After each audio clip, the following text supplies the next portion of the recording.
Europe 1. La France veut s'attaquer à ce qu'on appelle l'ultra fast fashion, cette mode éphémère avec des vêtements à très bas prix, souvent venus de Chine. Un sujet qui fait l'unanimité à l'Assemblée. Cet après-midi, les députés ont tous voté la proposition de loi portée par Horizon, l'un des groupes de la majorité présidentielle. Alors, quelles sont les principales mesures du texte, Tiffaine Dubuart ? Première mesure phare, la mise en place d'un malus pour les vêtements vendus à prix cassé. Le texte prévoit une amende dont le montant devrait progressivement atteindre 10 € par produit en 2030, avec un plafond à 50% du prix de vente. Les vêtements jugés bons pour l'environnement bénéficieront, eux, d'un bonus afin de faire baisser leur prix et ainsi inciter à l'achat. Deuxième mesure, l'obligation pour les entreprises privées de sensibiliser les consommateurs au coût environnemental de leurs produits. La mode éphémère représente 10% des émissions de gaz à effet de serre à l'échelle mondiale.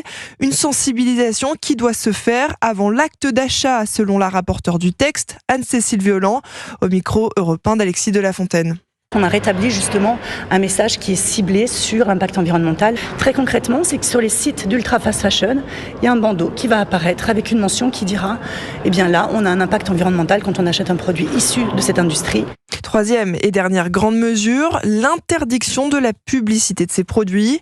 Pour l'heure, impossible de connaître le montant des amendes en cas d'infraction. Même incertitude sur une notion de fond de ce texte, l'ultra fast fashion. À partir de combien de références vendues par an une marque en fait-elle partie ? Cela doit être précisé ultérieurement dans un décret. A priori, seules des marques comme Shein, Alibaba ou Temu devraient être concernées. Action, Zara ou encore H&M seraient-elles épargnées, notamment parce qu'elles comptent des magasins en France et donc des emplois sur le territoire. Et ce texte doit maintenant être examiné par le Sénat avant d'être définitivement adopté.